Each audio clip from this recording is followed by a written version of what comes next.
আসসালামু আলাইকুম। আমি এখন আছি অ্যামাজন জঙ্গলে। এই অ্যামাজন জঙ্গলটা হচ্ছে পূর্বাচল সিটির উত্তর পূর্বে। এটা গাজীপুর জেলায় অবস্থিত। এইখানে কি কি আছে আমরা ভিতরে ঢোকার চেষ্টা করব। যদি আমরা ভিতরে কিছু দেখতে পাই অবশ্যই আপনাদেরকে আমরা শেয়ার করব। আপনারা ভিডিওটা দেখতে থাকুন, অবশ্যই আপনাদের কাছে ভালো লাগবে। আপনারা দেখতে পাচ্ছেন এখন আমরা ভিতরে প্রবেশ করতেছি। এখানে দেখেন একটা একেবারে মানে পায়ে হাঁটার একটা পথ। এটা কিন্তু রাস্তা বলা যাবে না, কারণ এই তো হয়তো এখান দিয়ে কিছু দূর মানুষ যাতায়াত করতে করতে একটু পায়ে হাঁটার জন্য একটা ব্যবস্থা হয়েছে। এই যে দেখতে পাচ্ছেন একেবারে দুই পাশে পুরাটা জঙ্গল। আপনি এইখান দিয়ে যে ভিতরে ঢুকবেন এটার অপশন নাই, এই পাশ দিয়ে ঢুকবেন এখানেও অপশন নাই।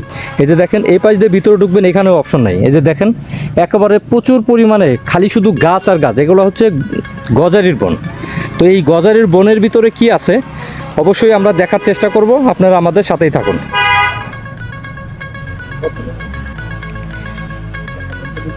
এত অবস্থা খারাপ একেবারে, মানে একটু ভয় ভয় লাগতেছে। কারণ হচ্ছে এখানে আমরা যে ভিতরের দিকে যাচ্ছি আর একটু বুকের ভিতরে একটু কম্পন শুরু হয়ে গেছে। কারণ হচ্ছে এখানে থাকতে পারে বিষধর সাপ, থাকতে পারে বা বিষধর কোনো প্রাণী থাকতে পারে, যে কোনো মুহূর্তে আমাদেরকে আক্রমণ করতে পারে।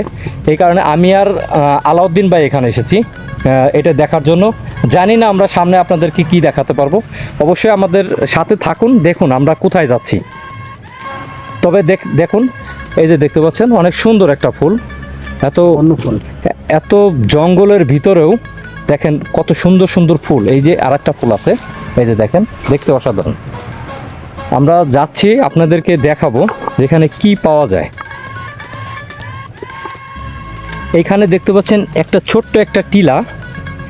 এখানে আসলে কি আছে, এইখানে 3 পথের মাথা। এইটা হচ্ছে সম্ভবত আপনার পানি যে এখানে যদি বৃষ্টি নামে এই পানির ধার এমনি বয়ে যায়। আর এই পাশেও হচ্ছে সেম, কিন্তু এটার ভিতরে কি আছে আমরা কিন্তু মানে কিছুই বুঝতে পারতেছি না। আমরা আর একটু সামনের দিকে যাই দেখি এখানে কি আছে। এখানে অবশ্য যদি আপনি সন্ধ্যার সময় আসেন তাহলে হয়তো আপনি শিয়ালের ডাক 100% এবং এমনকি শিয়ালও দেখতে পাবেন। এই যে দেখেন আমরা যে ভিতরে এসেছি, দেখেন ভিতরে প্রবেশ করার মতো কোনো অবস্থাই নাই। দেখতে পাচ্ছেন কেমন জঙ্গল। ওরে বাবারে আলাউদ্দিন ভাই, এটার ভিতরে তো ঢোকার কোনো ব্যবস্থাই নেই রে ভাই। না ব্যবস্থা নেই। আল্লাহ, এমন অবস্থার ভিতরে এই এলাকার মানুষগুলো কিভাবে বসবাস করে এখানে? আলাউদ্দিন ভাই, জি, আপনি তো এই এলাকারই বসবাস করেন। জি জি, আপনি এই এলাকারই সন্তান। জি। তো আপনার কাছে কি মনে হয় যে এই জঙ্গলের ভিতরে মানুষ কিভাবে বসবাস করে? আসলে জঙ্গলে মানুষ বসবাস করে না, জঙ্গল থেকে কিছুটা বাহিরে কিছু আবাসভূমি আছে যারা দীর্ঘ বছর ধরে, শত শত বছর ধরে এই অঞ্চলে বসবাস করছিল। তো বিষয়টা হচ্ছে এখানে শুধুমাত্র ভয় একমাত্র হলো আপনার শিয়ালের ভয়, যেটাকে নেকড়ে বলা হয়।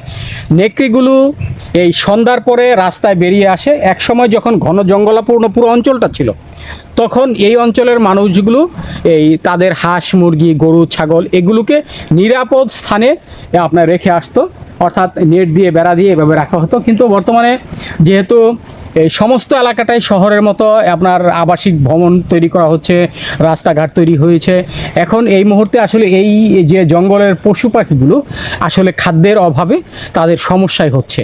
তবে আমি অনুরোধ করব যে বন বিভাগে যারা রয়েছেন, বন বিভাগের যারা কর্মকর্তা আছেন, তারা যেন অচিরেই এই জঙ্গলটাকে, এই বনটাকে যেহেতু আপনারা অধিগ্রহণ করেছেন এবং এই জঙ্গলটাকে একটা নিরাপদ রেখেছেন, এই জঙ্গলটাতে যাতে এই পশু পাখিগুলো যাতে কোনো প্রকার সমস্যা না হয়, পর্যাপ্ত পরিমাণে খাবারের ব্যবস্থা করলে এই এগুলোতে যদি আপনার বিশেষ করে যদি আপনার খরগোশ পালা হয়, খরগোশ ছেড়ে দেওয়া হয়, দেখা যায় এক সময় এই বিভিন্ন পশু পাখিরা খরগোশ খাবে, খরগোশ আবার অন্যান্য প্রাণীদেরকে খাবে। আসলে এই জঙ্গলটা এখন বর্তমানে খাদ্যের অভাবে এই একেবারে সমস্যায় সংকুলান। আপনারা দেখতে পাচ্ছেন এই যতগুলো এই পশু আছে, পাখি আছে, তাদের খাদ্যের আসলে একটা সমস্যা হয়ে দাঁড়িয়েছে। আচ্ছা, আমি আপনার কাছে আরেকটা কথা জিজ্ঞাসা করি, যেহেতু এটার পাশ দিয়েই হচ্ছে পূর্বাচলের রাস্তা, জি এটা কোনো বেড়া টারা কোনো কিছু দেওয়া নাই, তো এই ক্ষেত্রে এই এই আশপাশের মানুষগুলো কিভাবে বসবাস করে? আসলে এখন আগের তুলনায় আপনার এই যে আপনার নেকড়ি কমে গেছে, পশু পাখি কমে গেছে, মানুষের যেখানে বসবাস থাকে সেখানে এই সব প্রাণীগুলো কমে যায়। আপনারা জানেন গত 4 বছর আগে এই অঞ্চলেই আপনার বাঘ দেখা গেছে, বাঘের বাচ্চা দেখা গেছে। গভীর রাতে যখন একজন গাড়ির ড্রাইভার গাড়ি চালিয়ে যাচ্ছিল, তখন এই বাঘ নজরে পড়ে, রাস্তার পাশে বাঘ দাঁড়িয়েছিল। এখন বিষয়টা হচ্ছে এই জঙ্গলে, আসুন আমরা হাঁটতে হাঁটতে কথা বলি, এই জঙ্গলটাকে নিরাপদ রাখতে হলে কিংবা যদি এটা আপনার বনভূমি রাখা হয়, তাহলে অবশ্যই এখানে পর্যাপ্ত খাবারের ব্যবস্থা রাখতে হবে। আর এই খাবারের ব্যবস্থা রাখলেই পশু পাখিগুলো বেঁচে থাকবে এবং এই জঙ্গলটা একটা পরিপূর্ণ জঙ্গল হিসেবে এই পরিচিতি পাবে। ধন্যবাদ। ধন্যবাদ আলাউদ্দিন ভাই। ধন্যবাদ। আলাউদ্দিন ভাইয়ের কাছে আমরা মূল্যবান বক্তব্য শুনলাম এই জঙ্গল নিয়ে। এই জঙ্গলের ভিডিওটা কেমন লাগলো অবশ্যই সবাই কমেন্ট করবেন। আর আপনারা যদি এখানে আসেন, আমি আপনাদেরকে বলবো আপনারা কখনোই মানে সাহসিকতা দেখিয়ে এই জঙ্গলের ভিতরে ঢুকবেন না, কারণ হচ্ছে এখানে ভয় আছে। তবুও আমরা দুজন ছিলাম বিদায় আমরা এটার ভিতরে এসেছিলাম। যাই হোক, আমার ভিডিওটা যদি আপনাদের কাছে ভালো লাগে অবশ্যই লাইক কমেন্ট শেয়ার করবেন, পাশে থাকা বেল আইকনটি বাজিয়ে দেবেন, আর অবশ্যই আমার চ্যানেলটি সাবস্ক্রাইব করবেন। সবাই ভালো থাকবেন। আসসালামু আলাইকুম।